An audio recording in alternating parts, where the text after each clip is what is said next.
Yo, yo, yo. We appreciate you joining us in the Logistics Lounge today. Fortunately, I got my power back. That's really great. I seriously thought I was going to be doing this from my cell phone. So, It's a yay. little out of context, bud. Rob Yay. lost his power because he's technology Rob, and he can't even work electricity. So there No, we honestly, it's because I'm a poor broker and I wasn't able to afford my light bill, so I had to go get me a payday loan and like Hashtag HBO. Help a yeah, broker out. help a broker out. That's what I'm saying. We got a lovely, lovely show for y'all today. Got a gentleman that we met at Matt's, Mr. Alex Burrows with Brake Beaver. This is one for all you fleet owners out there, all you guys that own shops.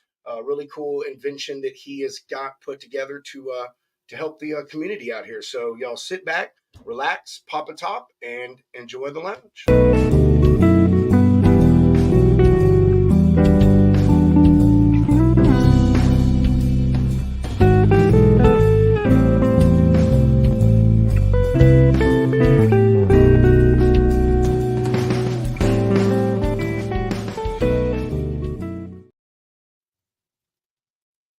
Hunter, what's up, man? What's up there, Pedro Potato from Laredo? How's your day, man? Shit. Man, my day's been all over the place, bro. To tell you the truth, man, I woke up to a freaking major problem, which if you follow me on LinkedIn and shit, you've seen it or whatever. And so, spent literally half my morning dealing with that, man. It was absolutely bonkers. And then rest of the day I spent really catching up on stuff, man. So, bad day / good day, and then / bad day because I lost my power, and then / good day because I got my power back literally 4 minutes before the show was supposed to go on. So, I guess some gods are looking after me, whether it's the logistics gods, the podcast gods. I don't know. Someone's got my back in some retrospect today, man. What about yourself there, fine sir? It's been a good day, man. Same old. Slinging freight, chopping out some videos. Heart Beaver. I'm actually resharing this video right now. And you've been kicking ass on those videos, bro. I'm trying. But yeah, dude, just another day in paradise. Getting better and better and better and better and better. And yeah, bro. Excited for today's show. Full circle stuff right here, man. They called us out for the Only Freight hats, and then I got a neat sticker that says I Heart Beaver, and it's on the back of my laptop. It says I Heart Trucks and then I Heart Beaver. So I got my priorities in line. All right. I love it, dude. I got two of the I got a couple of them, but I got two of the I Love Beaver stickers, and one of them is on my toolbox and the other is on my my car wash locker. It's got all this shit to detail my car. So yeah, I ran out of room on my computer and shit. I have a PC, so I ran out of room to put stickers. So now, I've had or slapping them on your desk. Or water bottles are always good too. No, because I'm eventually gonna build me a desk, a floating desk right here into my wall and make it bigger and shit. So I've already had that idea. You're giving up on garage office. Nah, I don't know, man. I don't know where I'm going with that. I really don't. The garage office is great, but I don't know. We're going to figure it out. I don't know. Because eventually my kid's going to move out of here, back out of here. So then here's my plan. If I completely take this over and then turn it into just an office, then maybe it'll work. I don't know. One can only hope. Regardless, whether I do it here, do it out there, I'm still going to build me a floating desk. And I have an idea that I saw online is, man, I'll put those stickers down, dude, and put an epoxy over it. You know what I mean? Like once I fill the desktop up, you've seen people do it with bottle caps and all kinds of shit. So I figured that'd be cool, man, covered in stickers and then epoxy it, dude. And it'll just be a sticker covered desk, man. Oh, that's an idea that I've had since I thought about doing that desk, man. That is a good idea. Idea. I get stickers all the time from people and shit. So, freaking A, hell yeah, dude. But whatever. Let's talk about some cool stuff like Shoreline Capital. I love Shoreline Capital. Everybody loves Shoreline Capital, man. They have been so incredible to so many people, so many of the lounge lizards to be exact. A lot of folks out there doing business with them, and there's nothing finer than Shoreline.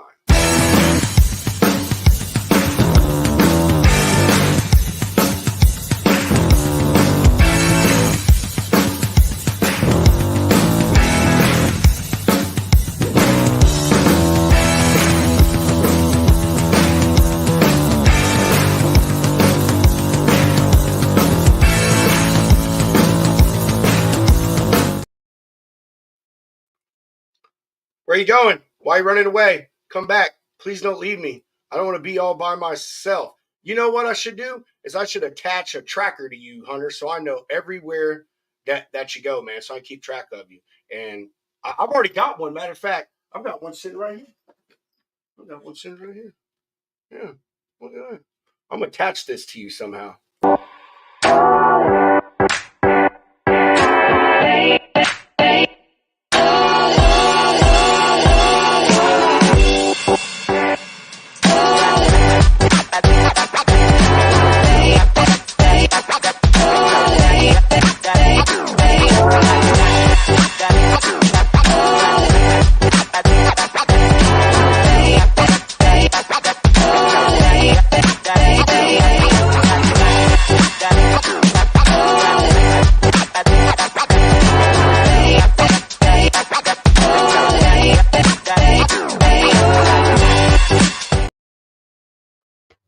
Bro, that is such a catchy little diddly right there, man.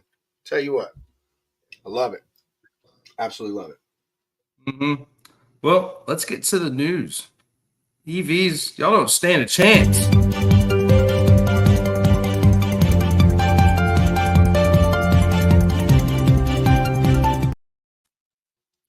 All right, y'all. So, as you know, we are big fans of hating electronic vehicles, autonomous, all the likes. So today, instead of us telling you about it, we're going to let the great people of San Francisco, California, tell you what's going on. More than half a dozen Tesla supercharger nozzles were cut and stolen from a charging station outside Target in Vallejo this past weekend. Similar cases like this are popping up across the country. An ABC 7 News reporter. Hold on, it's not working. Yeah, I was like, dang, dude, I don't know if it's just frozen for me or if it's frozen for everybody. Yeah, my whole computer's frozen. J.R. Stone is following the story There we go. with new details. Well, this worked out wonderfully. Here, sit When I arrived in Vallejo What? today, there were some people charging on the superchargers that worked. The other area was roped off. And when I told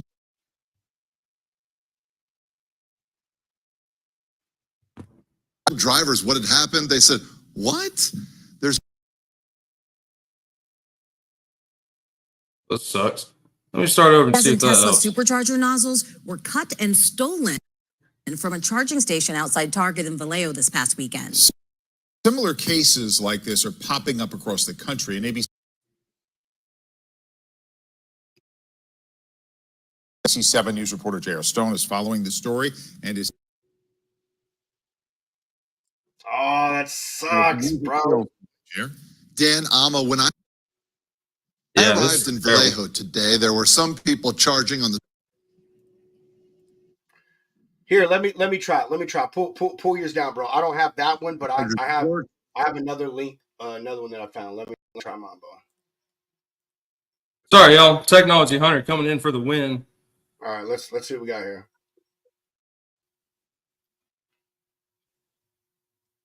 No volume. Any vandalism is for anybody. It's just. Oh, that sucks. It does take away an amenity that could have helped our little small businesses. Man, bro, we're just all screwed up today. I don't know what to tell you, folks. This is what it is. Old cannery furniture warehouse exactly. Oh well, no news. Point is okay. So the news stealing damn copper. That's what happens. We preemptively talk shit about EV and Tesla, and they just shut it down. Yeah. So don't get an EV because you won't have a place to charge because thieves are out there stealing the copper from the charging lines. But you know what? Just like we're saving time right here, Brake Beaver can help you save time, save money, and a bunch of headache. Ladies and gentlemen, Alex Burrows.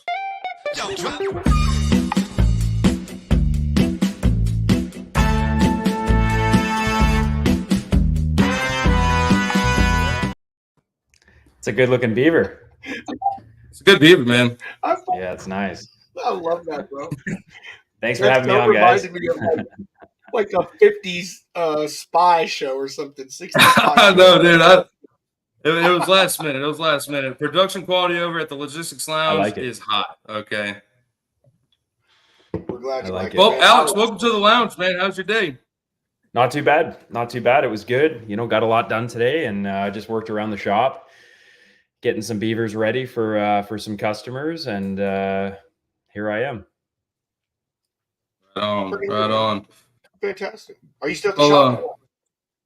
Yeah. So we actually have I have a 1,600 square foot shop that we run our business out of on our on my property here. So I live out in the country, so we got a little shop that we run everything out of. We're kind of outgrowing, so we got a couple of shipping containers, and we got the workshop in the back where we do all the all the servicing, getting all the machines ready, all the shipping, all that stuff. So still here. Nice, Yeah. bro. Hey, rock and roll, man. that's a Yeah. good problem to have, though, man. Is when you start running out It of is. room to operate your Yeah. business, man. Yeah, I mean, we went from like a 10 by 10 storage unit to this, and thought we'd be good for years. Thought we'd be good for years to come, and we're 3 years into this, and we're already outgrowing it. So good problems to have for sure, man. Hell yeah, brother. Yeah. Sweet. Yep. Freaking awesome, Yep. man. Yeah. Well, Alex, as we ask everybody here, Yeah.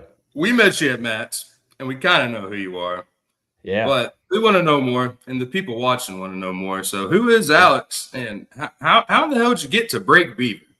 Yeah. Sounds good. Good question. So, I've always, ever since I was a kid, I wanted to have my own business. So, in my early 20s, I tried a couple different things, completely unrelated from, machinery or transportation or automotive.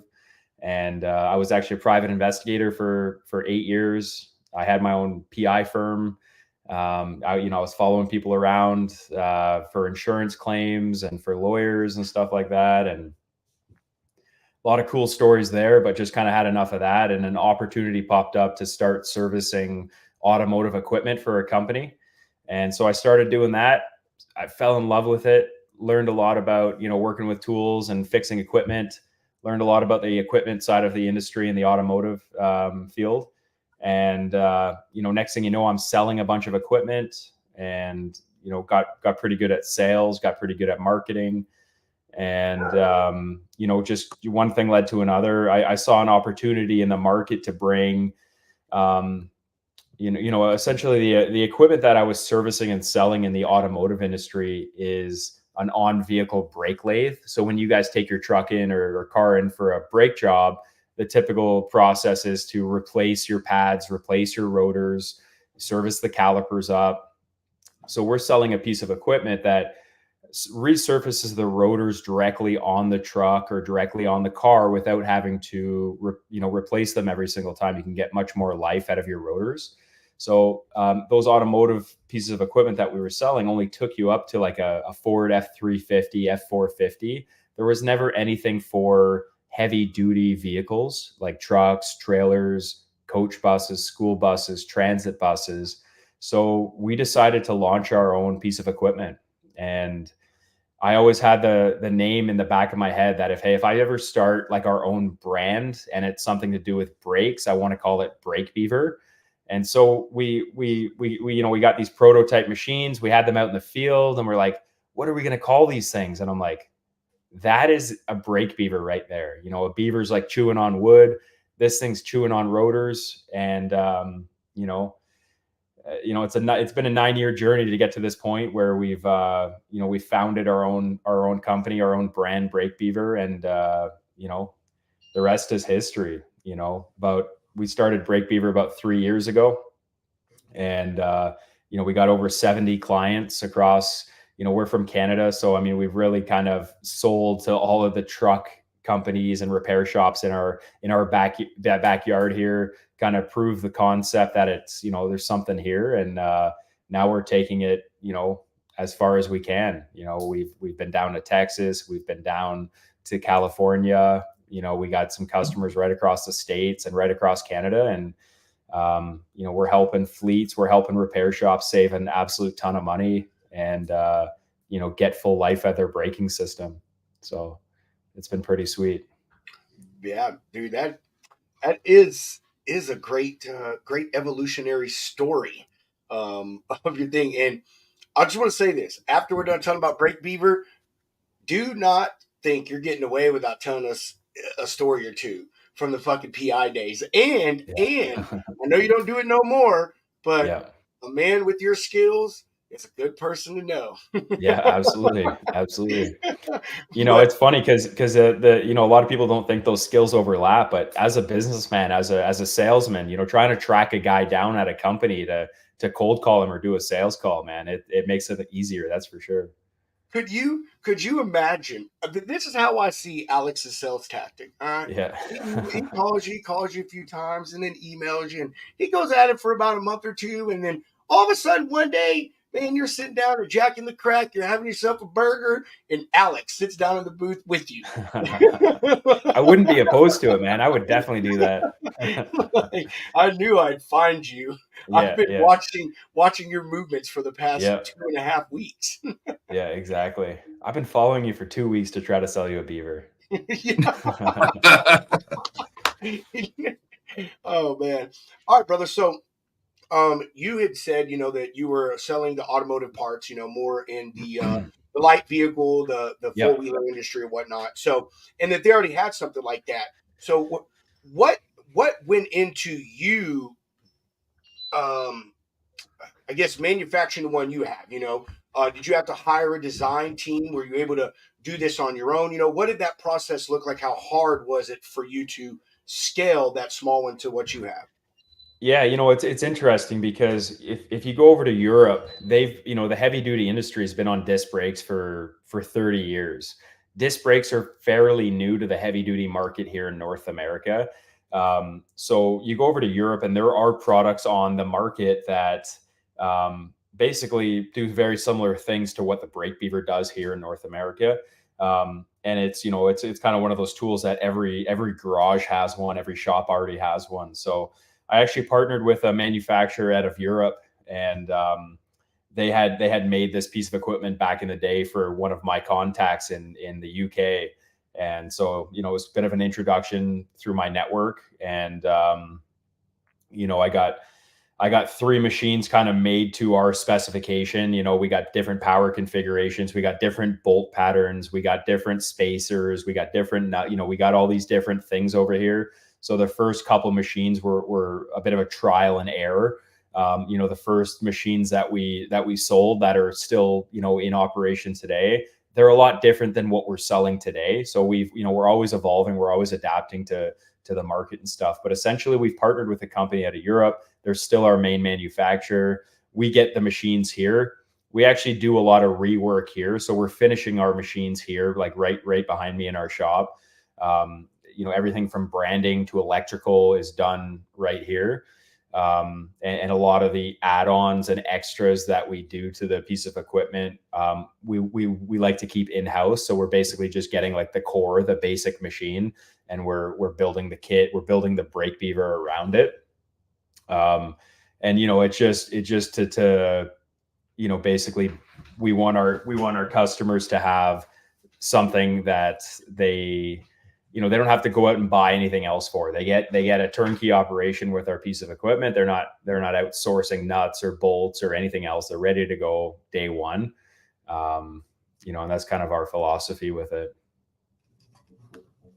That's cool, man. So y'all are doing some of the I can't think of the first term, but the after build fabrication and customization for our market over here in your shop. That's neat, man.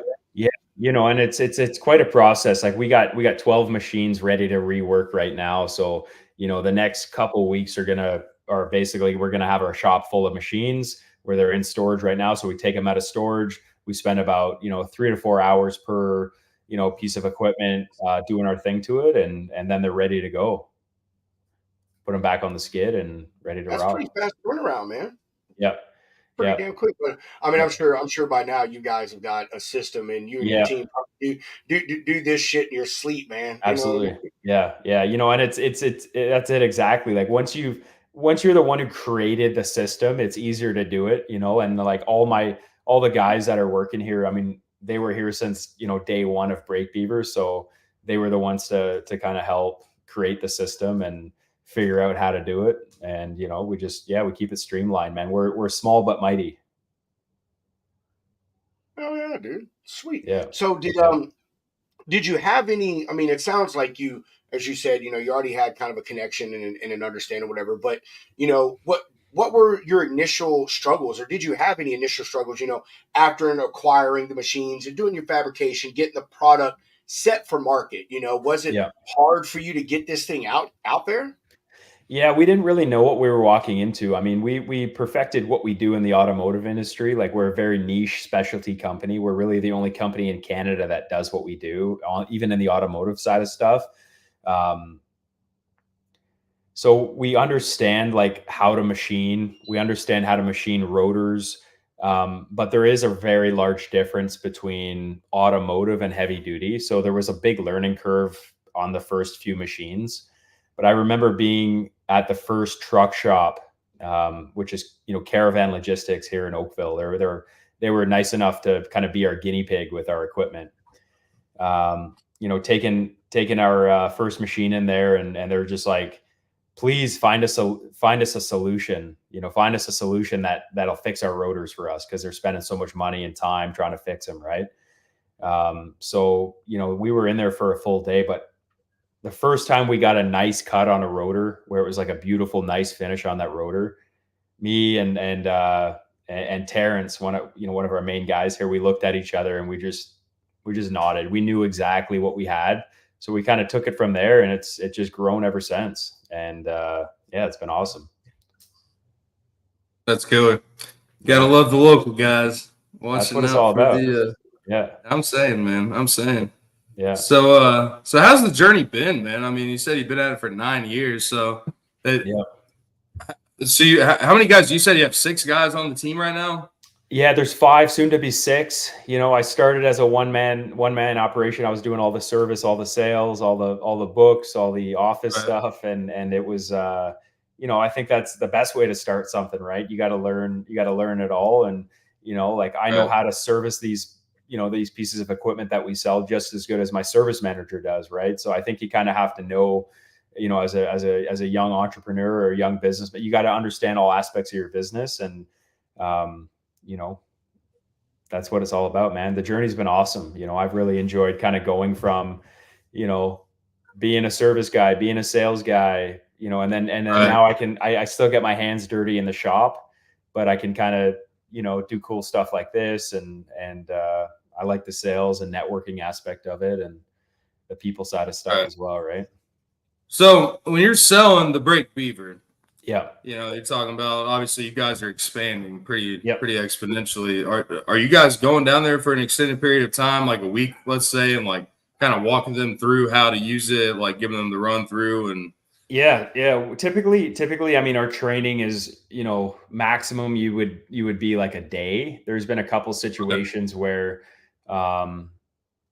we would maybe do like 2 shifts, because some of these truck shops are 24/7, right? So they have a day shift, a night shift, maybe 3 shifts in the day, a weekend shift. So yeah, some of them are looking for some more training, and we provide that for free with our piece of equipment. It's included, and we're really, really big on training. Not that it's a difficult piece of equipment to use, but because we want our customers to be successful with it. We don't want to go back the next week because some guy thought he knew what he was doing, and he broke it. Right. We kind of want to set our guys up with, for success day one. Right. So we go in there, man, we'll spend all day. We'll be there all day. We'll have lunch with the guys, hang out in the shop. And that's always the funnest part too, man. Hanging out in the shop with the boys. Yeah. Yeah. It's always a good time. That's a great way to network too, man. Because I've never heard of that. You're selling the piece of equipment, and then it's like, hey, all training's free. You download a software, and it's like, oh, you can go to YouTube and see how to work it, but like actually being there hands on, that's major. Yeah. So I guess you've had some people. What's the quickest someone's broke the machine?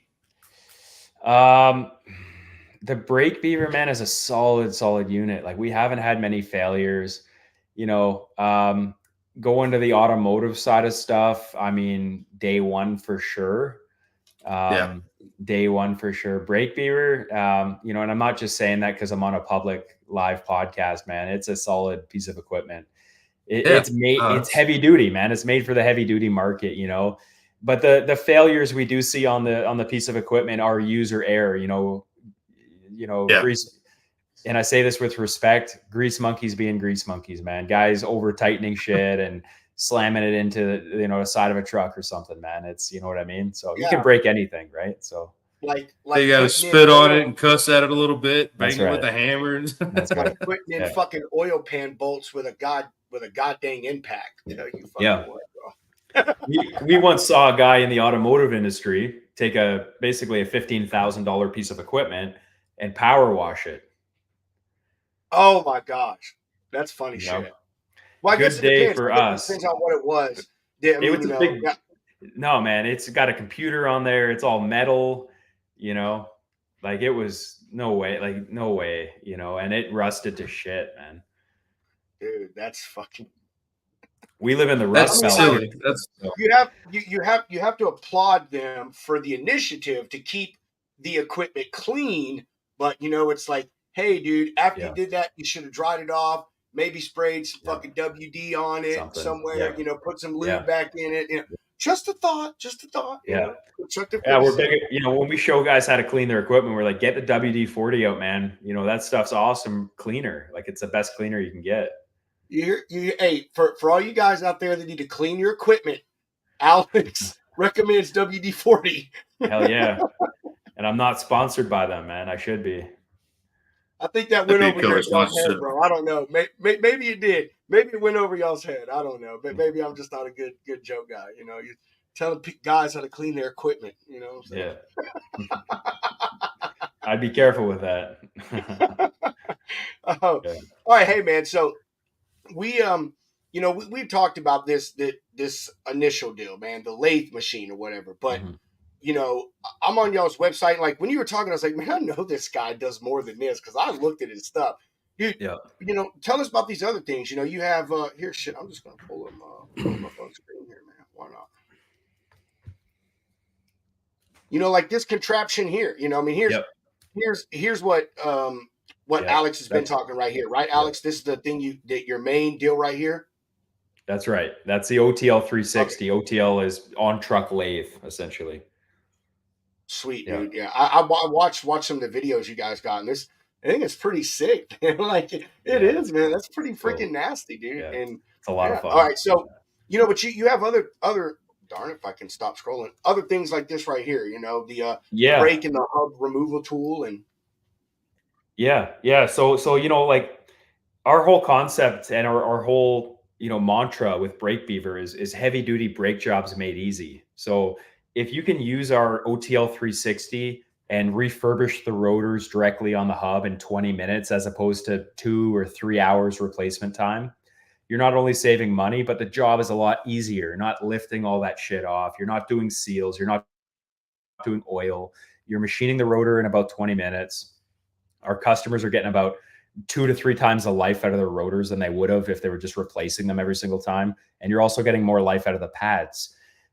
So we launched these pieces of equipment last year, and the whole concept behind the hub and rotor removal tool and the caliper removal tool is if you are going to be doing a brake job where you have to remove the heavy duty components, that caliper alone is 60 pounds, and that whole assembly, that rotor and hub assembly, man, you're going to break your back trying to lift that off, right?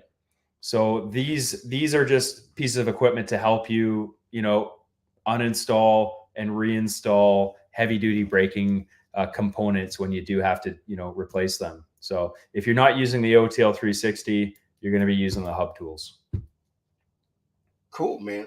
This thing's pretty. I was literally just about to ask you, like, hey, how much does this thing weigh anyway? Like, is there really, what's the true need for this? But I mean, hell, you're talking 60 pounds just for that disc and then that whole thing, man.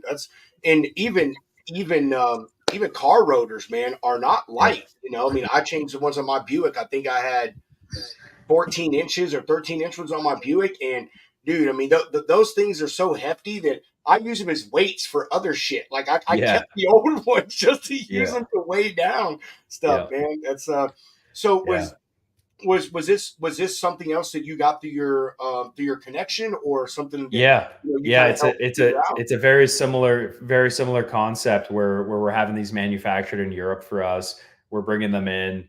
Again, it's kind of a private label deal. We're getting them built to our specifications and whatnot. But it just matched up so perfectly with what we were already doing that we just had to jump on that opportunity, right? Oh yeah, So now when we're going into a shop, we're kind of a solutions provider, because if you don't have a lathe, you don't have an on-truck lathe, if you don't have removal tools, we kind of have the whole turnkey operation for you. You don't have to shop it.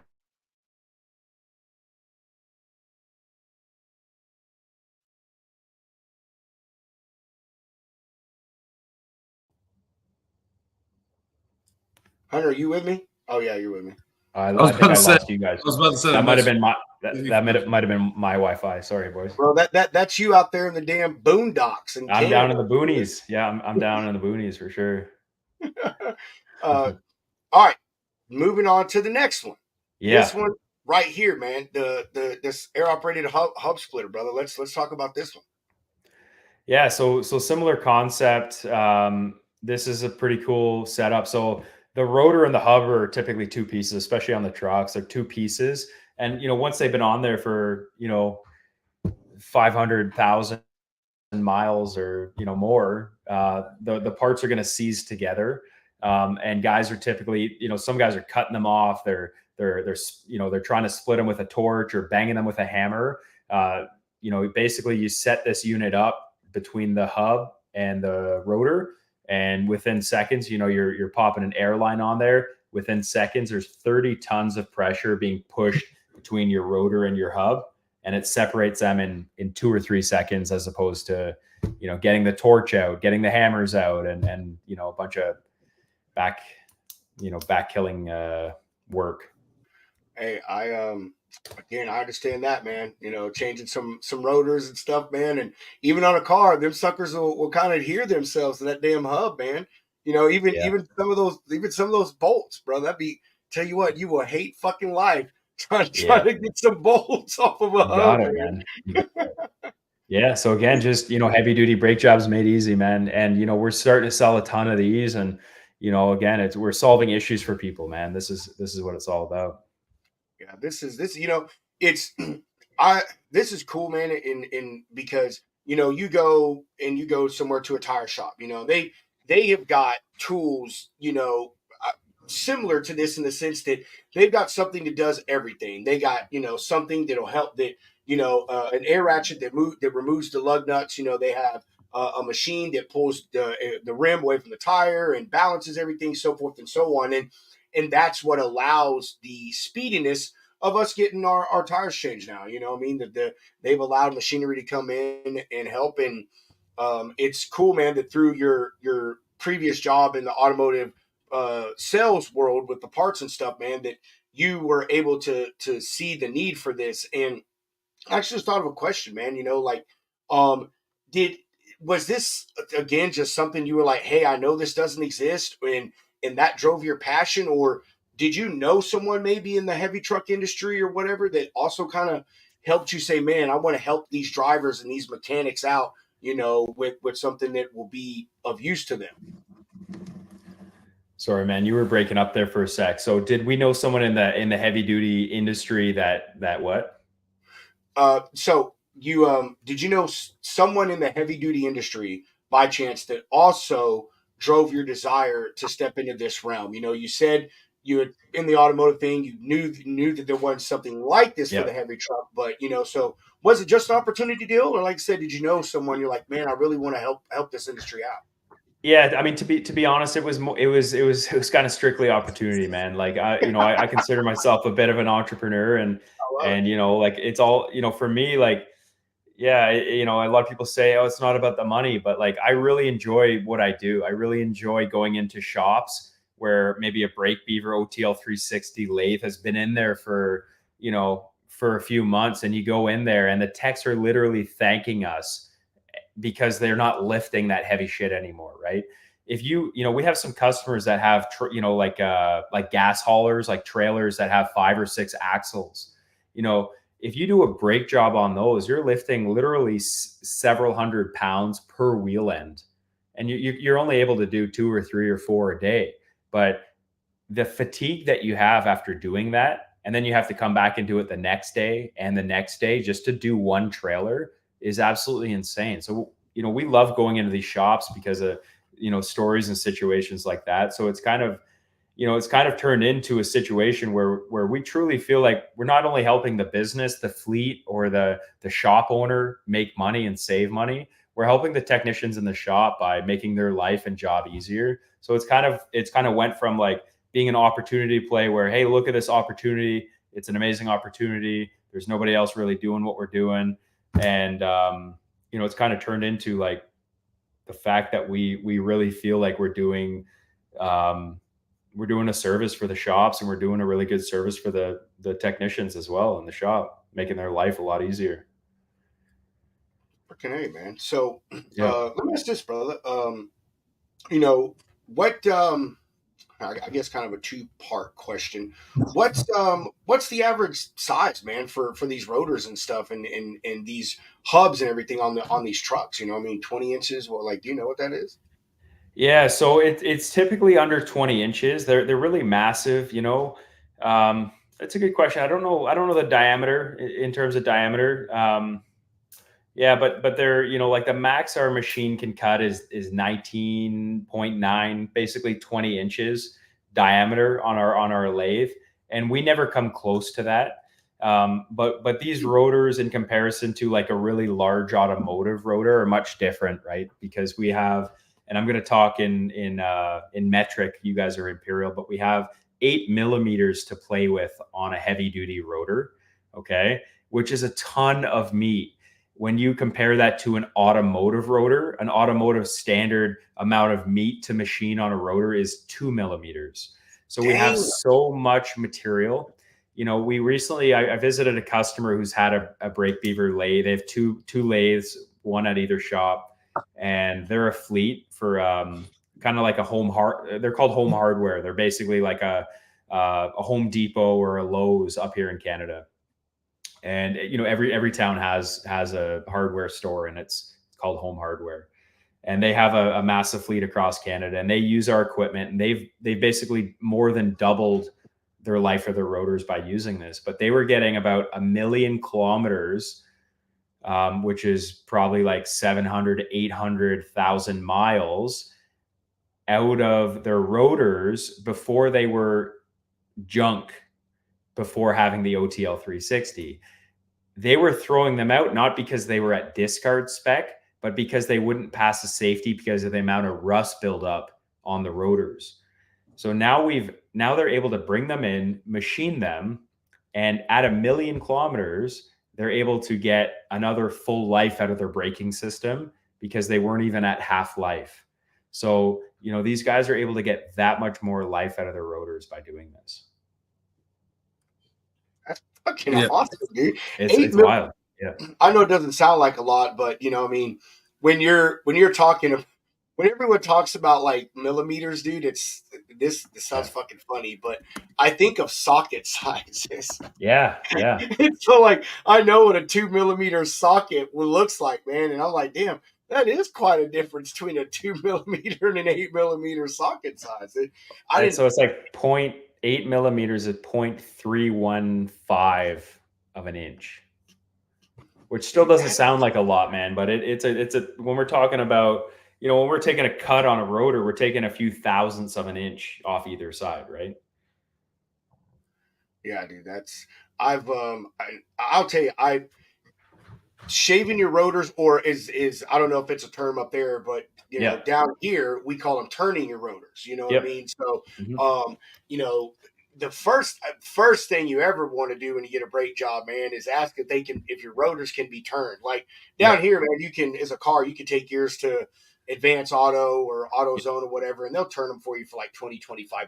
But a lot of people don't know that, and they just go out and they, get those damn things freaking replaced. And same thing with fleets, like you said, when it comes to commercial stuff, a lot of them don't have that capability, or because the rust and the other build up, and that's an extreme expense, man. when I bought rotors for my Buick, I think they were like $100 each. I can only imagine Yeah. what a rotor for a truck is. I mean, just $400, man. That would be my thought. Do you Yeah. know, Alex? Yeah. Yeah. So typically they're about 500 Canadian is average. So 350 to $400 US is average. We've seen them go up well over $1,000 Canadian, 700, 800 American. Really depends on the style of braking, the type of system, the brand. There's a lot of variables to it as well, and the techno, that's funny. You talk about machining and turning rotors down there too. And there's a bit of a negative mindset around it. I don't know if you guys have ever heard people talk about it, but there's a bit of a negative mindset around machining rotors in the automotive industry, which kind of leaks into the heavy duty market a little bit. And a lot of it stems from, rotors have been in the automotive industry since the rotor has been out. So back in the 60s and whatnot, when rotors were invented or brought into the automobile market as a standard, as opposed to an option, people started turning them, right? Because there was a lot of metal and there used to be really good metal that people used, right? As opposed to what we're dealing with today. But they were doing it on a bench machine. They were taking the rotor off the car, putting it on a lathe, like an old fashioned lathe, turning the rotor on there and then putting it back on the hub. But what we have today are specifications for lateral runout on your rotor. So if your rotor is sitting with a little bit of lateral runout, over time, it's coming in contact with your pads, creating a high and low spot. And that's what's going to make your foot go up and down on the pedal. It's called thickness variation. Some guys like to call it warped rotors, but it's actually just thickness variation. Yeah. So Yeah, by doing it on the hub fixes that runout. And that's what you want. If you guys are getting your car's rotors turned, make sure they're doing it directly on your hub. And same thing with us. If you're doing it on the truck, make sure it's on the hub because you're taking into account for any runout that's on there. Dude, I didn't know that. I didn't. I mean, I knew the part of what you were saying, about the people say it's warped or whatever, and all it is that wear or whatnot. So I knew that, but I didn't know. I didn't think about getting it done on the hub versus on the table lathe or whatever, being the difference. And it's funny that you bring that up because a big thing that a lot of places, matter of fact, when I went and had my brakes done, before this, man, they had said, "Oh man, your rotors are warped. I don't think we can turn them." And I told them, said, "Well, why don't you just try? Why don't you just try and let's see what comes from it." And they did, man. And I knew what it was. They wanted to sell me rotors at a 30% markup, and because people don't know that, I mean, dude, it's sorry to say, man, but the folks that know about maintenance to their car and understand the way a vehicle works, those days are almost long gone, man. You know what I mean? A lot of folks get it. So they're ripe for the picking, for individuals that don't understand, man. And I honestly, I've never heard of a negative connotation about turning them out. It's like I've never heard that. I mean, it's always, I guess maybe I don't see it that way in my mind. It's like, oh man, you're just trying to fucking upsell me. You know what I'm saying? So I grew up with, my mom, man, every time she got something done or my uncles, whatever, it's always, man, let's see if we can turn these rotors. Absolutely. I love it. Yeah. I thought that was standard practice step one, to be honest with you, man. And it should be. It definitely used to be, like our biggest competition selling machines is cheap rotor prices. It's not other machines. It's people like, I can get a rotor for $30. But the best thing you can do is machine an OEM rotor, like for your Buick where you said the rotors are a couple $100 or $100 or whatever. If they're OEM rotors, the best thing you can do is turn them as opposed to put like Chinese $20 rotors on there. You're going to be back in a year with brake issues, right? Yeah, mine. I actually decided to change all the rotors, man. My Buick, I got rid of it a few months ago, but it was a 2004. So when I did it, it was like in a 18-year-old car, and I was a second, and I don't even know if the rotors had ever been changed. It only had 100,000 miles on it. So you know what I mean. But either way, I chose to freaking replace them myself or whatnot the second time around, because when I first got the car, dude, I have a habit when I get a car, I always go get the tires checked, balanced, Yeah. rotated. I get my alignment checked, the alignment done if needed. I get a Smart. brake inspection. Like, Yeah. I don't know. I'm just that guy. Even if someone says they just did it, that's the first thing I do is check out the suspension and the steering system and the braking system. But Yeah. yeah, I did it, man. They were only $100, but you know, I mean, again, it was just one of those things. But and I got the more expensive ones. The cheap ones, you're right, were like $70, Yeah. man, and they were a crazy Chinese brand. But I got the GM OEM recommendation. That's the thing to do. Yeah. Yeah. Don't cheap out, man. Don't cheap out on the rotors. That's what you want. You know, there's actually some shops that sell brand new OEM quality rotors and cut the brand new rotors on the vehicle to match them to the hub with less than 1,000th of an inch of run out. So it's like that. It's kind of shifting. It's a shifting mentality where guys are getting back into it because they don't want to have a comeback. And by putting a brand new rotor on a hub that has a little bit of run out, you might get a comeback. You know, you might have a comeback from it. Yeah, I'm with you, dude. I mean, and you know, y'all obviously have some stuff that, you know, helps folks with hubs. I mean, even hubs, man, you know, that's a part of your suspension and even your braking system too. And you know, I mean, when I replaced mine, I got the high end ones. I think my hubs paid like $200 almost for them or whatever. Yeah. But you know, so it is, man. You can't cheap out, especially when it comes to your braking system, man. And even with these shops, you know, I think efficiency and productivity is a big thing in any business. You know what I mean? The faster that you can get a job done, whether you're a mechanic shop or you're a painter, you know what I mean? As a painter, you obviously want a sprayer. And, you know, when you're running a mechanic shop, you know, if your budget affords it, you want to get every tool and piece of machinery that you can that speeds along every single process. And, you know, the big truck stuff, dude, every driver out here will tell you that the repair times are absolutely ridiculous. And you go to a lot of these shops, man, unfortunately, the smaller shops don't exist a lot anymore. It's all these bigger ones, and they cheap out on a lot of stuff, man. You know what I'm saying? And so, you know, these things really help out, man. You know, and absolutely. Question with that, you know, what is your largest buyer? Is it like actual shops or is it fleets? Yeah, our biggest buyer right now, our main customer is trucking fleets that service their own vehicles. So, you know, we work with Purelator, we work with some, you know, and the biggest fleets up here in Canada use our equipment, and I mean, we're hoping to duplicate that down south of the border as well. But you know, we've seen the most success with the fleets because they know what they're spending on a monthly basis on, you know, on brakes, on labor, all that stuff. Our second biggest customer would be repair shops where they're servicing fleets that don't have their own shops and stuff like that. The cool thing about the repair shops is that they can make a ton of money with this. They're not saving any money, but they're making money by charging more labor. So a lot of these guys are charging like whatever, $250 per wheel end to use this piece of equipment, and it's only taking them 2 hours.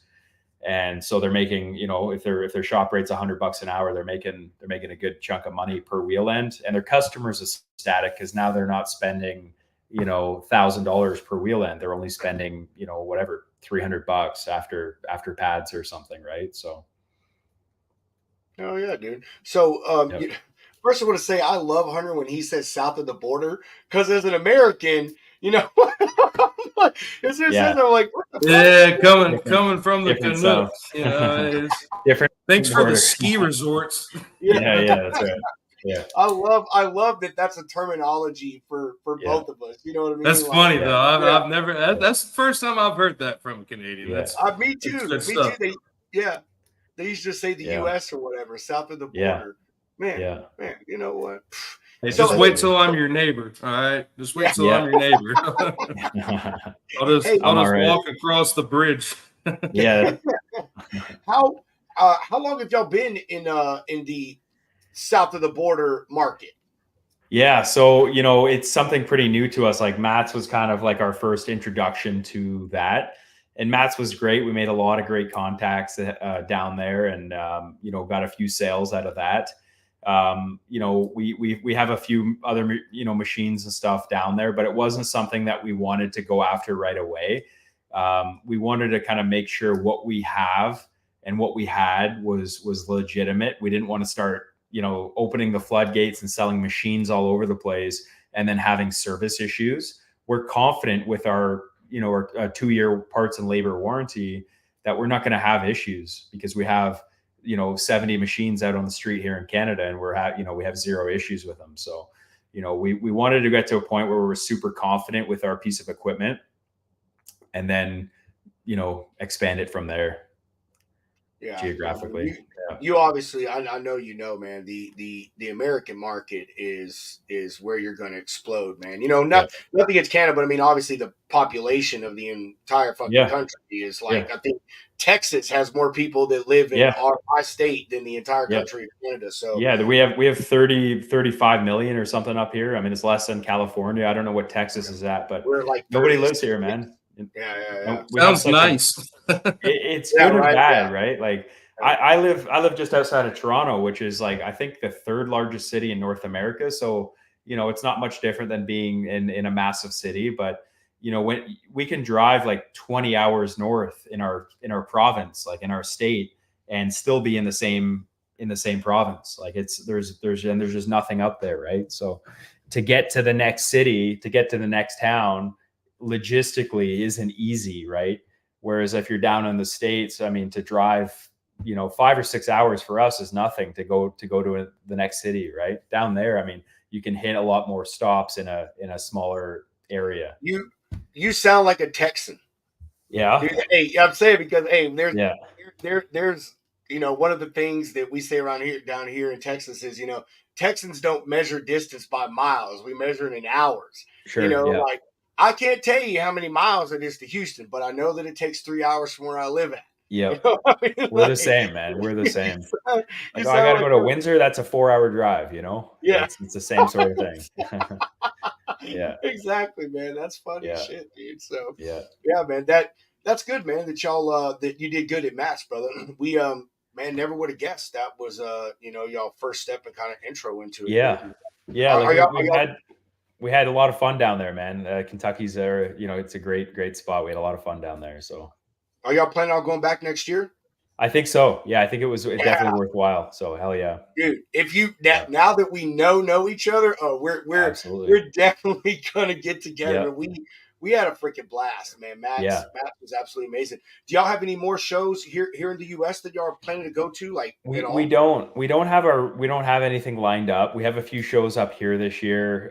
We just did a really big. It's kind of like Matt's, but for Canada. It's called Truck World, and we just did that last month, and that was really, really good for us as well. It's just so much easier doing stuff in your own backyard. You know what I mean? But there's going to come a point where it's like you kind of have to go. You got to go where the opportunities are, right? So yeah, of course. We're willing to go anywhere, anytime. So, how did Matt's fare for y'all? Did y'all have a good reception? Yeah. We met some really, really good contacts, and a lot of them were still working. We've already landed a few sales out of there, and it's funny. Met a lot of Canadians down there too. A lot of the Canadians go down there and stop by and stuff. So. Saw some people we knew down in Kentucky, which is always weird. It's the last place you kind of expect to see someone from Canada. So did you sell to any of the Amish or the Mennonites? Not from Matt's, but we do have like a Mennonite guy that we sold to, man. Really? And they love fixing stuff, man. I asked because, man, I don't know if you noticed, they were thick over there at Matt's, man. Big time. Yeah, there was a ton of them. Yeah, I know, man. They were thick as hell, dude. Yeah, we have like a couple areas up here in Ontario where I live, and it's very, very thick with the Mennonites and stuff. You'll see the horse and buggies going down the road and stuff. It's pretty cool. All right, Alex, we got a live time question from Mr. Dad of Two Towing. Have you ever thought about going to tow truck shows? They're pretty big here in the U.S., and that might be I would. Yeah, we did look at something that was tow truck related. We didn't sign up for it or anything, but we 100% would be open to doing that for sure. Tell them to send over the details, and we'll check it out. Actually, I'm gonna do one better. Dang it, dude! We gotta fix the fucking comment thing on X. There's no fixing it. We were at the mercy of Mr. Elon Musk. Elon Maybe- He Musk. doesn't like us because we shit on EV. So I mean, hey, how about kind of, maybe we disconnect it on StreamYard and then reconnect it. You know, kind of like we just need to get more fancy, like Mr. Sage. Whatever. Anyway, I say that because freaking Justin posted a picture of his laptop. And dude, on his laptop, yeah, he has everybody watching. I Go to Love our Beaver YouTube sticker. channel. Go to YouTube yeah. so we can see Awesome. this stuff. Anybody who wants an I Love Beaver sticker, get in touch. I'll send you one as long as you You send us have a picture hats. of where it ends. You have hats or shirts that say "I Heart Beaver." Not yet. No, we do have Beaver like Beaver head logos on some of our hats, but I do want to get some I Love Beaver hats for sure. Hey, if you do that, we would be glad to put that on our website. You know, Awesome. just a Yeah, little partnership right there. Let's see. that would look What's pretty good. Jeff about with paying your bills? I think he was talking about me when I was talking about I didn't pay my electric bill. Oh no, it's just the shitty Texas grid. Yeah. Well, I mean, I don't know. It was only like when my wife called it in, it said it was only like 500 people. I think it was just like our neighborhood, dude. And so, I mean, what the fuck ever. It is what it is. I agree. Our grid fucking sucks. It's the dumbest shit ever. That's why we don't live in Texas. You send us. Actually, fuck sending us a picture. We got to do a hat swap deal, man. Absolutely. I would love to have, dude. I'll say your logo. I love your logo, bro. It really is sick. Like I really do. I like that. That beaver chewing on the fucking rotor. That is cool, Hell man. yeah. I really, really like that. So we got to do a hat swap, man. We'll send you an Only Freight or cool. Let's do That's it. actually how we met. It was one of your buddies. Right. I don't know. It might have been you, but you're like, yo, I like that hat. I remember that. I remember that. Yeah, it was me and Terrence or me and Andy. Yeah, for sure. Yeah. Yeah. If you make an I Heart Beaver hat with Beaver Brake, I'll probably wear that until the day I die. I'm a big hat guy. I Heart Beaver, bro. Oh man, it's I was telling Hunter that like when I was making your thing, I was like, dude, I was like, my fucking 16-year-old teenage brain, like, man, it kept coming out. Like, all I could see was the I Love Beaver, and I'm like, man, I got to be careful on this because people may not be very receptive if I try to. You know what? It's such a great icebreaker. Like when you go into a shop and you start handing out some I Love Beaver stickers, man, it's the best. Dude, because y'all offered him the Rob, and I looked at him, and I was like, oh, I want all of those, dude. I would have taken a stack if you had offered them to me. I'll send you some, guys. I'll send you some. I mean, we'll definitely send you some. I'll slap, dude. Nashville will be indicted with Beaver on our more than it already is. We post stories of anyone who sends us like an I Love Beaver sticker. We tell them like, stick it somewhere cool, send us a picture, and we post it on our Instagram. So we have like a highlight on our Instagram where it's like spotted in, and then it'll say like Italy or Africa. And we have them all around the world, from like Europe to Africa, down to Texas, and they're all over the place, man. So we want people to send us pictures of where these stickers are at. I tagged you guys. In the one I did. I'll take a close up of it of my toolbox, and I'll send it to you, man. And if you post, you post it. If not, I will absolutely. I will. And then and I also send you this one from Justin Martin. Justin lives in Jersey, right, Hunter? Cool. Yes. Yeah. So, dude, so you have another Texas, and you'll get a Jersey. Amazing. And yeah, I would love some stickers, bro. I'd be happy to send you some, man. Send me your address. I'll get them out. I'll get them out tomorrow for you. Yeah, those fucking I Love Beaver stickers, bro. They are gold. I mean, it's so obvious for you, but I mean, anyone who knows, like, it's like you said, it's a great icebreaker, man. You know what I mean? Yeah, for sure. That shit's so fun. I'm glad you like them. Yeah, they're great, man. I like yours, Brandon. Period, man. Like your website's fucking stellar, dude. Your logo is stellar. Like, I mean, y'all did, man. Whoever does your branding, I'm sure you have a hand in it, but whoever does it, y'all do a really, really good job with it, brother. Yeah, man, we got like, I got a couple buddies who are just really good creatives, and they've done really cool designs for different, like the guy who did our logo and stuff, Andrew from Double Knot. He's done like the Billy Talent album covers, and he's done like some really cool designs and stuff. So he's done, He's done some really cool designs. And then, you know, our video guy, Victor Radix, he's done like shots for Nike and, you know, Porsche. He just did a big thing for Porsche, you know, so they do. Oh. And I don't know, I just happen to know these guys through like some, you know, I rode motorcycles with them for years and just done a lot of cool stuff with them. So it's who you know, man. It's who you know. Pretty sweet, dude. Yeah. Damn. Yeah. That's freaking awesome. All right, That's pretty so cool. my final question, and then, Yes. and then before you go, Yeah. we need at least Oh, one man. good fucking story, bro. You can Oh, stay on and tell as many as you want. We'll eat this shit up, but at least Yeah. one. All right. So you know you have found your initial market here with the heavy dutier like Class 8 style stuff. As you said, you know, the commercial buses and rigs and such. Has there been any thought, and is there any plan to step that up, you know, to heavy machinery or hell, even those massive dump trucks? Yeah. Yeah, dude, could you imagine how much fun those fucking Yeah. rotors Hell yeah. weigh? Hell yeah. Oh, it's funny. It's funny you bring that up. I mean, you know, out in Alberta, they have all the oil fields out there and stuff. So they have those massive dump trucks and stuff. And, you know, we're just bringing a new sales guy on in Alberta, and he brought that up because he used to sell those pieces of equipment and stuff.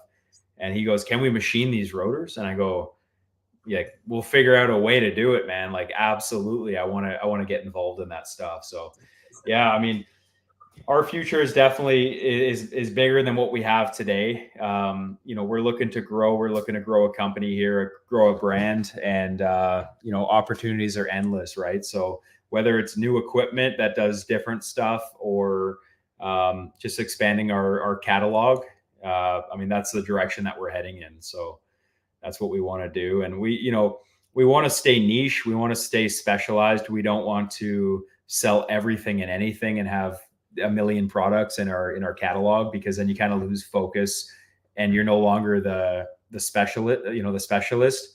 We're the specialists at what we do, and we want to stay that way. So we want to, you know, remain, you know, in our niche, but we definitely want to, you know, expand what we're doing and offer our customers more specialty products that solve problems. So Hell yeah.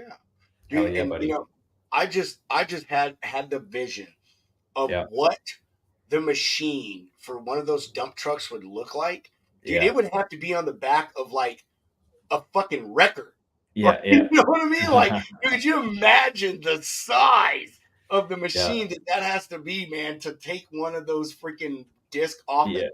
Oh my, bro, I'm gonna look that up after we get on the show. I'm gonna see if I can find out how big one of those rotors They're is. big, man. Yeah. I I've mean, looked into it a little bit, but I want to go on site and check those out in person, man. You know, for I sure. know, man. I bet those things are probably like Yeah. 8 feet tall or something, bro. You know what I Yeah. mean? It's got to be massive, man.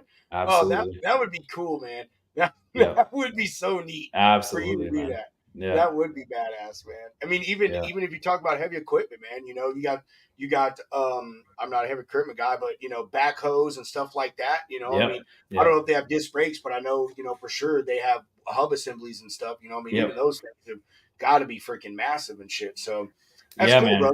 Yep. Absolutely. You know, I mean, and I think, you know, I love what you say about staying niche, you know, and, you know, even though, you know, I guess people could say you're kind of limited, you're really not, because you could still say niche and just upscale from where you're at. Like we talked about the heavy equipment and, you know, and get to those larger size vehicles that may be in the construction or mining type industry. So, man, that's cool as fuck, man. Yeah, the cool thing about what we're doing is we're pretty early here, where it's about, you know, they say about between 30 to 40% of the heavy duty industry has switched over to disc brakes. Many massive fleets are still on drums. So as they switch over and as there becomes more and more of a push to switch over to disc brakes because of safety, and you know, back to the regenerative braking on EV, that only benefits us, you know. So it might not benefit everyone, but it benefits us because they don't use their disc brakes the same way. Do not get kicked off this fucking show, Alex. I'm sorry, buddy. Do not get kicked off this show, bro. I'm trying to capitalize on this stuff, man. Come on.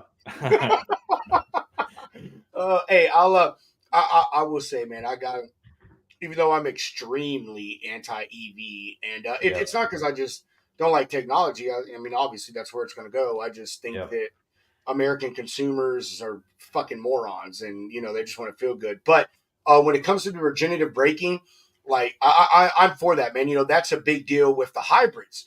I am a pro hybrid person. I really think, man, it pulls the technology of both together, and that's the technology they use in a lot of the hybrids to charge the battery. You go down the road, you use that regenerative braking, and it helps charge your battery pack up and stuff like that. So, yeah. But I know Alex is like, man, come on, every vehicle, regenerative. Well, it's funny. A buddy who has a Tesla, he brought it over recently, and he's like, bro, can you machine these rotors? And he has like well over 200,000 miles on it on the first set of rotors. We machined them, and they were barely touched. They were just rusty. And he took it to the Tesla dealership. They're like, yeah, you need all new rotors. He brought it to us. They were barely worn at all. Like there was no wear in them at all. So, I mean, that's just with these electric vehicles, I mean, they're using their regenerative braking so much that unless you're slamming your brakes on, those brakes aren't being touched often. So what we're also hearing Alex say is only get your brakes done at Brake Beaver shops. That's right. You call it, hey, do you have Brake Beaver? No, click. Click. Yeah, hang it up. Find a shop with an on-vehicle brake lathe to machine your rotors, whether it's car or truck. Absolutely. So hey, we kind of get it. I said in my last question, but I mean, like, what makes that difference, man? Is it because on the table, like it can wobble or whatever like that? Like, what really defines? Yeah, great question. Yeah, so even if your arbor on your table lathe, on your bench lathe is perfectly true and there's no wobble and it's in mint condition, you can machine a rotor on there perfectly true on that bench lathe. But when you put it back on the hub, you have stack tolerance between a rotor and a hub, and the specifications for run out on cars are under 2/1000ths of an inch of run out across the board. It's 2/1000ths of an inch. There's a few that are under 1/1000th of an inch, but it's typically 2/1000ths of an inch for lateral run out specifications on a car. And a hair's thickness is 3/1000ths of an inch. So it's less than a hair's thickness of lateral run out, where 10, 15, 20 years ago, those specifications weren't even talked about. So the specifications dropped so much that if you're not machining rotors on the vehicle and you're doing it on a bench lathe, they're not checking for run out when they put that rotor back on the hub. So the likelihood of it having more run out than the specification calls for is very high. It's the same reason that you would take a brand new rim and a brand new tire zeroed at factory. You have to balance them, when they're brand new, right? It's the same idea with a braking system. You got to match them to the hub. So. Sorry, I had to unmute myself. Man, that's,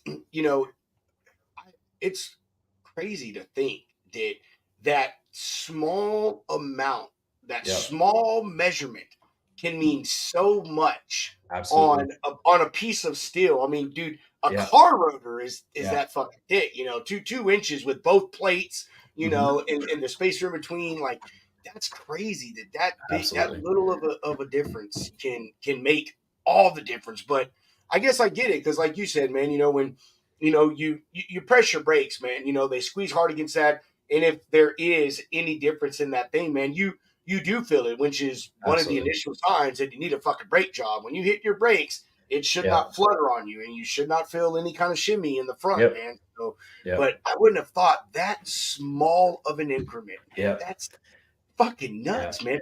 Hey, do you by chance know or have any statistics on, like, how many people, even in the four-wheeler industry or the industries period with brakes are doing the on hub lathing? Like, is it very common now, or is it still becoming a new thing?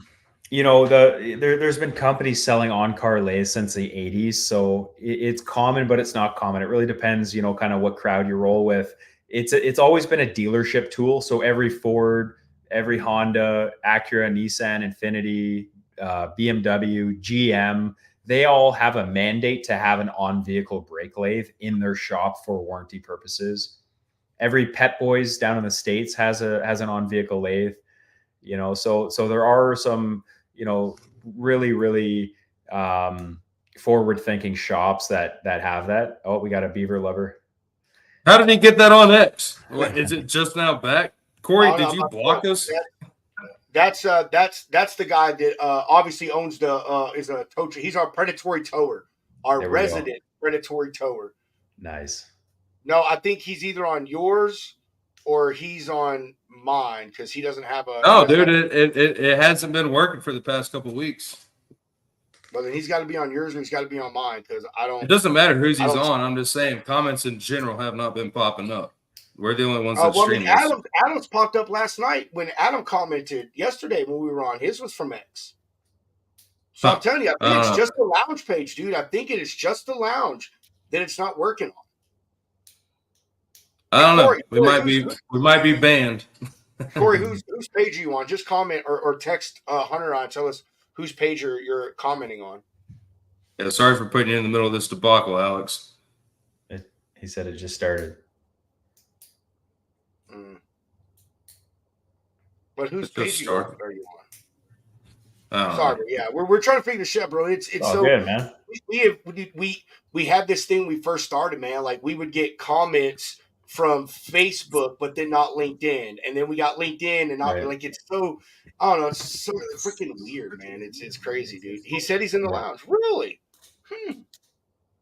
That's crazy. Well, it's good. It's working now. Yeah, we'll see. I wonder if it makes us wait till we're on an hour. It's like you have to prove you're worthy before we allow comments. You know what I mean? Like you gotta be on for X amount of time before we allow fucking comments to come on, man. I don't know. That's so weird, man. Yeah. Hunter, do you have any more Brake Beaver related questions? Ah, man, that is very interesting. I knew nothing about brakes and all this fancy jazz, but it's cool what you're doing, man. I love the bootstrap. I love the, just getting it done on your own. You and your boys taking it over and watching the YouTube videos, the testimonials. I didn't realize how big of a problem it was. You're saving these people. I mean, you're talking, like you said before, dude, days. Oh, yeah. That's insane. Yeah. And now you're breaking it down to a few hours. Yep, exactly. And the thousands of dollars you're saving people, like. You got it. Yeah. That's it, man. So that's what it's all about. And definitely look forward to seeing how you guys start knocking on the door of the United States. Absolutely, maybe we'll start talking in inches and feet and pounds, and we're gonna force it on you. We're gonna force it on you. I will say this, man.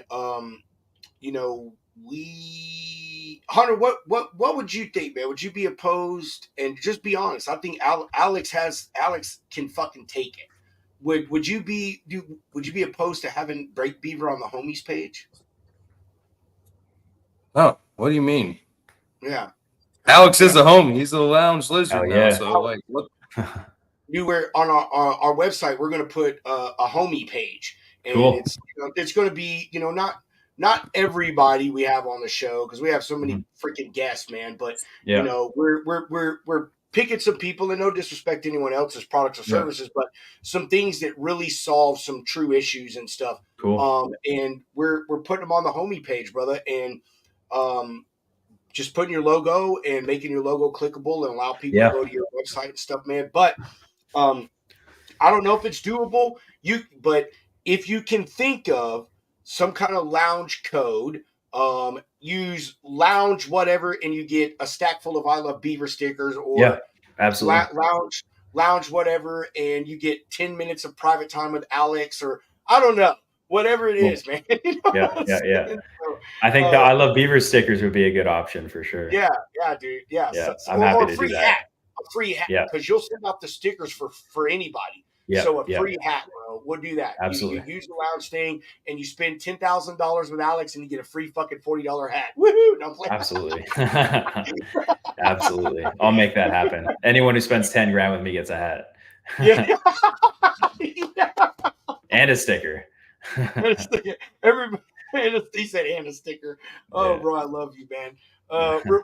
Regardless whether you figure something out or not, but yeah, man, at least maybe something like a hat or a shirt or something, or a free swag bag. Just something to drive incentive. But dude, we'll get with you and stuff and figure that Wicked. out. Yeah. And we'll just, we'll throw you on our homies page and shit, dude. A big following of ours is the drivers, and we Cool. Hunter and I know some guys that they own some sizable fleets, and they have their own Cool. shops. You know what I mean? Corey, with the tow truck, he's one of those guys. He has his own little shop, I think, where he does his own stuff, and we know some other folks. So, yeah, man, hopefully try to get you out there and pull you back into the American market, man. And yeah, absolutely, would love that, man, for sure. Oh yeah, bro, that's cool. That's what the lounge is about, dude. We literally are helping people get jobs, man. Come on, bro. We're not going to discuss any more than that, but we're freaking making toot, bro. Tooting our horn, man. For real, we are. We connect everybody, man. That's the thing about Hunter and I's platform, man, is it's just about hanging out and making connections and networking and stuff, man. And so we call it the collective. Just and everybody's welcome as long as you got some value to fucking add, whether it be a product or experience, whatever, dude, come and be a part of the collective, and let's network and do some business together. You know what I'm saying? So hell yeah, man. I love it. Yeah. But anyway, story time, Alex. Story time. Okay. I was hoping you were gonna forget. No.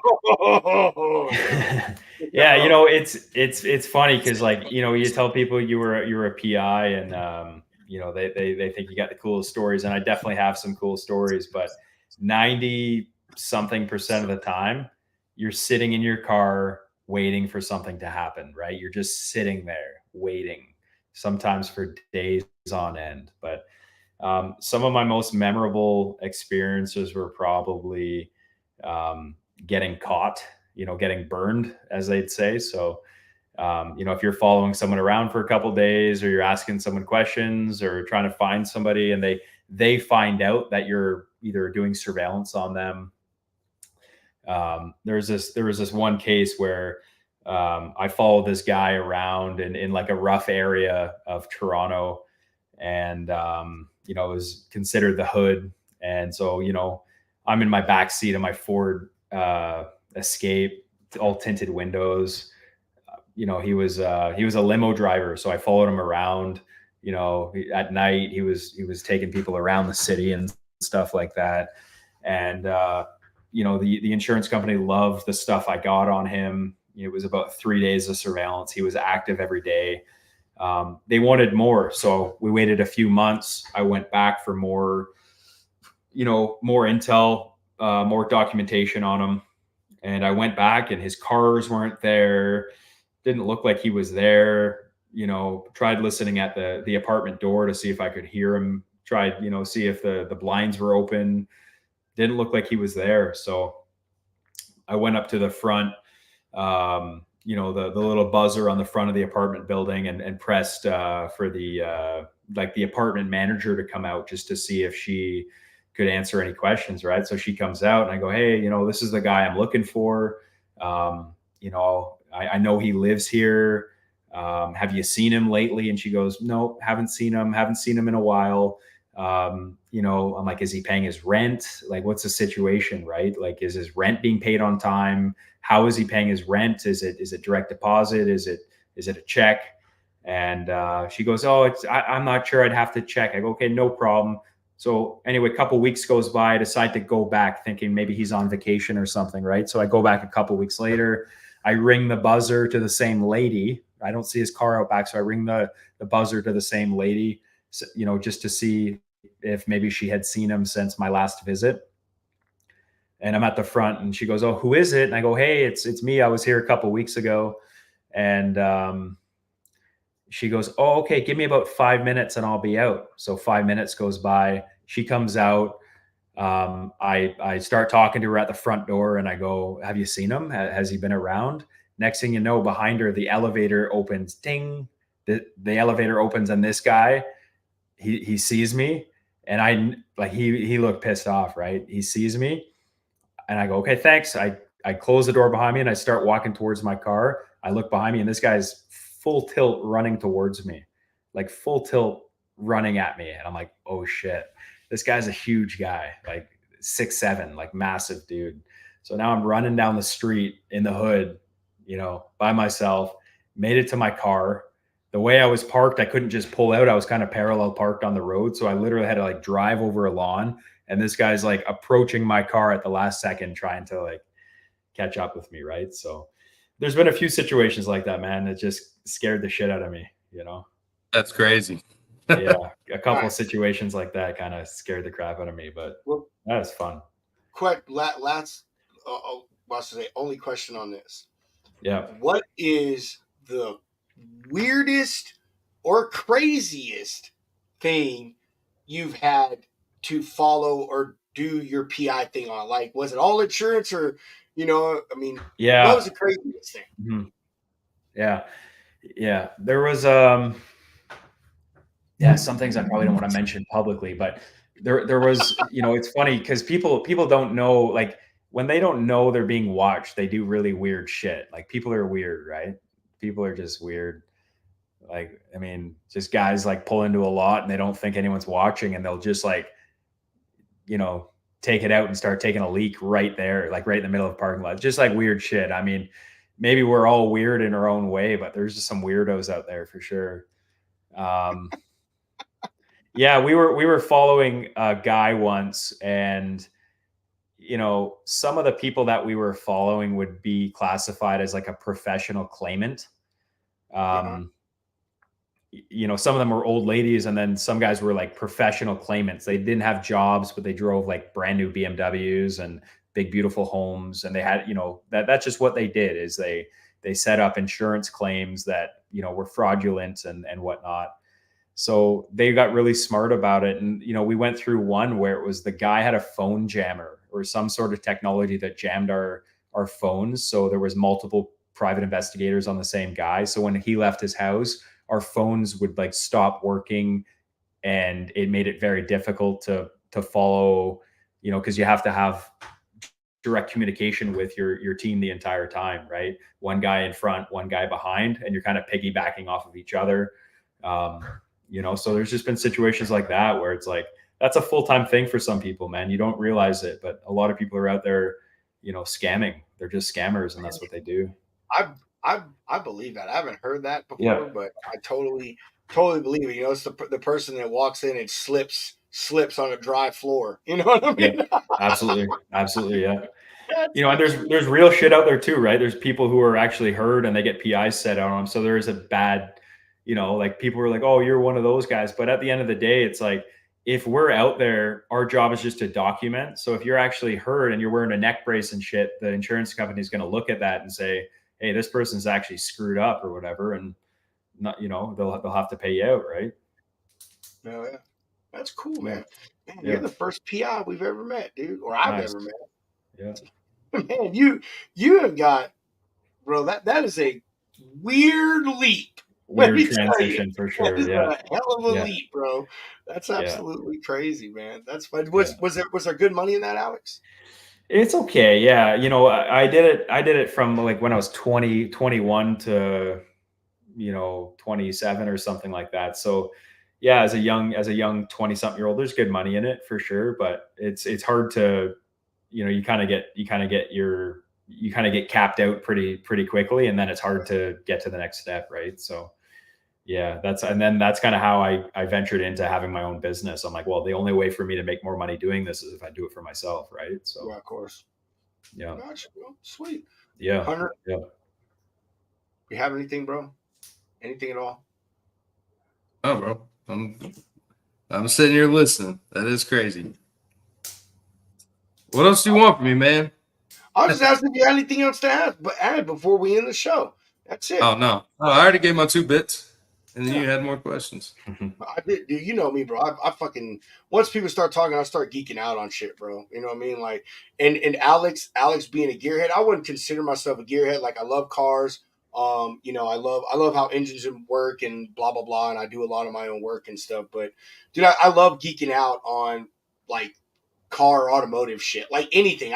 I will sit here and talk to you about 18 fucking 96 John Deere tractors. Like, Oh, I don't yeah. care. You know what I mean? Like, Yeah. I love it shit, man.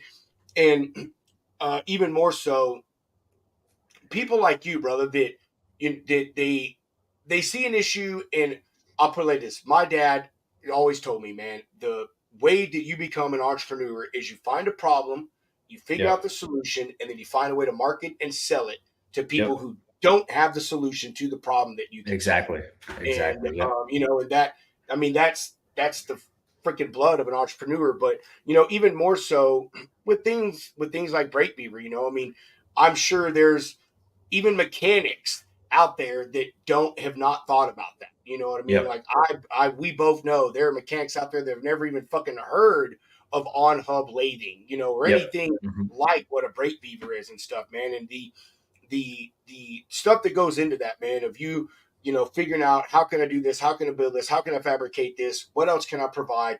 That stuff is just really cool to me, man. It is, because it's you don't have to be Einstein level smart, but the way that a human brain works and that your brain worked and you were able to figure this out and see this, you know what I mean? For sure. It's something crazy. And no other entrepreneur, not many other entrepreneurs, maybe nobody else could come in and do exactly the way you're doing it, Alex. You know what I mean? Because you some way, somehow had something in your brain that says, I see this direct problem. I exactly know how the solution is. I geek out and shit like that, man. I'm interested in things, how things work, and how people think about stuff, man. It's pretty sweet, man. Pretty cool. It's cool, man. I appreciate those words. Yeah, man. You're good. You're awesome, man. I know we only had a few minutes at Matt's and shit, man, but it was great. We were able to transition, our meeting there into you being on the show, and Hell yeah. Us being able to support you some way, somehow. We'll do that hat swap and get those damn stickers, man. Absolutely, man. Stickers, bro. I'm telling you, guys. I'm gonna just walk around like, dude. People are gonna be in Walmart. They're gonna be at the self checkout. There's gonna be stickers that says "I love Beaver."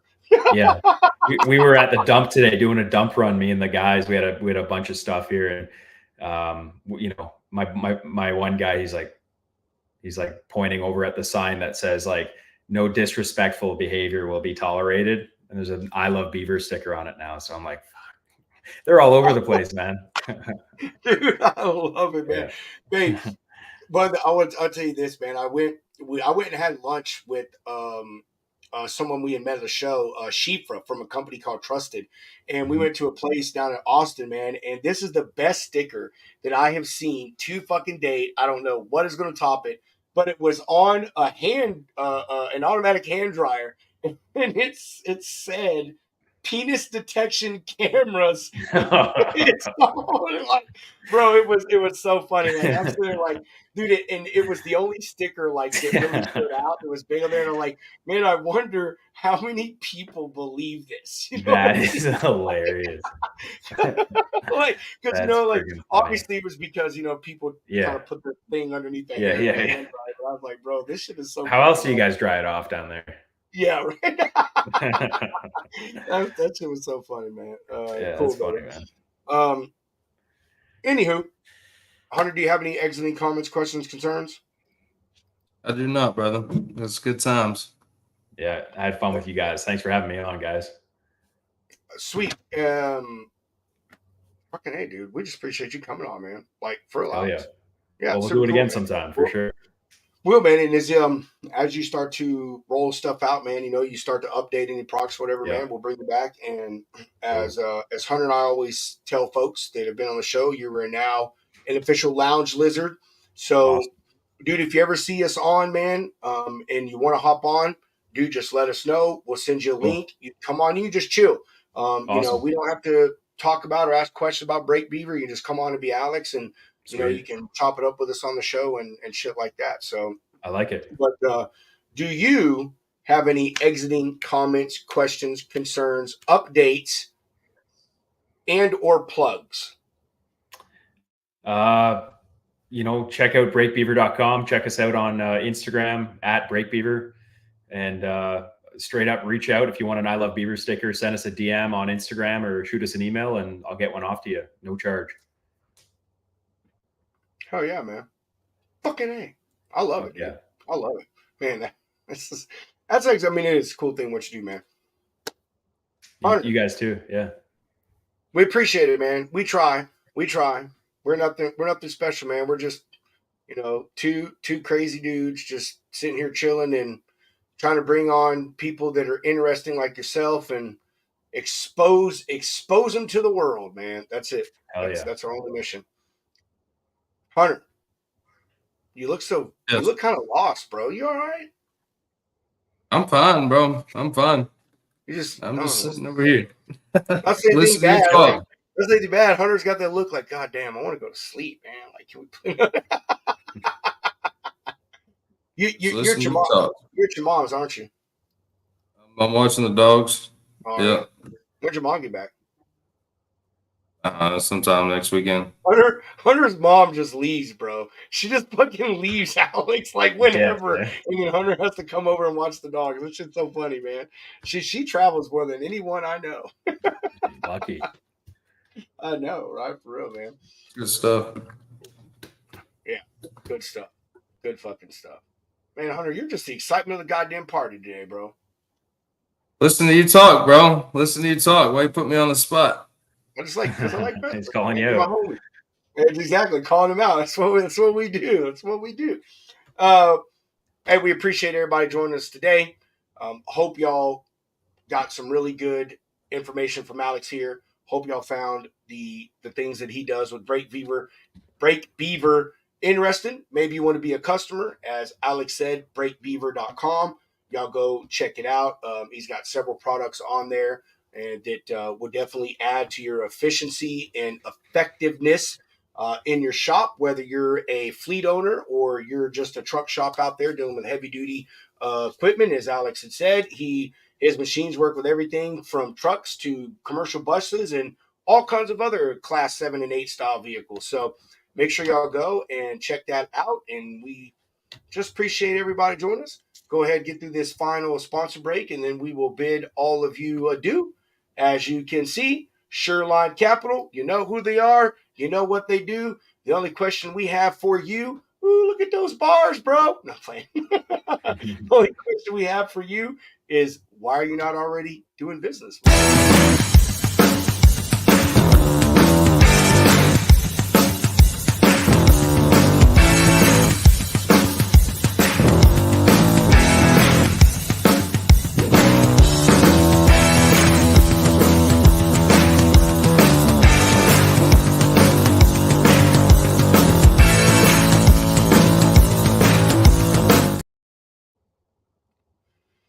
Gigo, bro, we got to figure out when to mail these things to you. I already showed you. I got mine, man. It's so cool, man. And I'm trying to think of something quirky to do with the luggage lock thing. I don't know what I'm gonna put it on, but I'm gonna find something to put it on just to be funny. I'm not sure yet, but I'm gonna fucking think of something. But I can't wait to mail these to each other so we can track them, dude. That is going to be so freaking cool, man. Gigo, I mean, you guys already know what they do. Real-time GPS tracking. Get away from that cell crap. Man, get these 2-minute live updates and make sure you know where your freight is, where your assets are, all the time, anytime, anywhere in the world.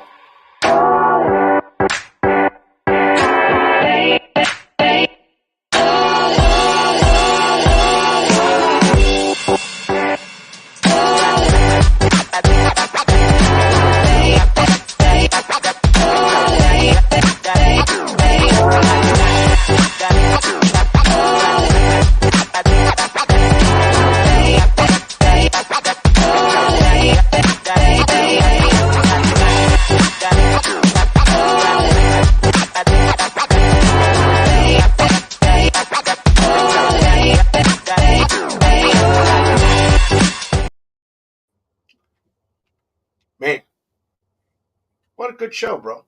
Every show's a good show. But Alex, you made this one a great show. It only would have been good unless you except that you were here, and so you made it great, man. And I had fun with you guys. Appreciate it. we appreciate you joining us, brother. For real, man. They're chopping out time with us and talking to us, and we'll be conversating a lot more. We'll make sure we already follow you and stuff, but if y'all don't follow us, please do. We will share your content. That is something that Hunter and I try to do. We have folks on the show. This is a continuing, developing relationship here, man. So we'll do all we can to help you guys out. Tomorrow we have, dude. You know who we have tomorrow, Hunter? Don't look at the calendar. Do you know who we have tomorrow? The insurance girls. No. No. We have the homies, IT Brian and Mr. Steve. Oh yeah. Yeah.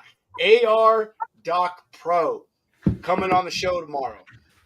They do they do a lot of stuff. And I'm not even going to tell you even one thing that they do because you really couldn't cover it all in what I'm saying. So make sure you guys and gals tune in tomorrow. AR Doc Pro with the Talamo Bros. Man, I'm just dropping these bars all night, bro. Look at that. Ooh. Fuck you, honey. You find no amusement in me today, man. None at all. None at all. You usually Not today. you at least give me the fake laughs. I'm not getting nothing from you, bro. God, Jesus Lord, man. All right. As I always say, chunk the deuces. Mr. Hound, roll that beautiful bean footage.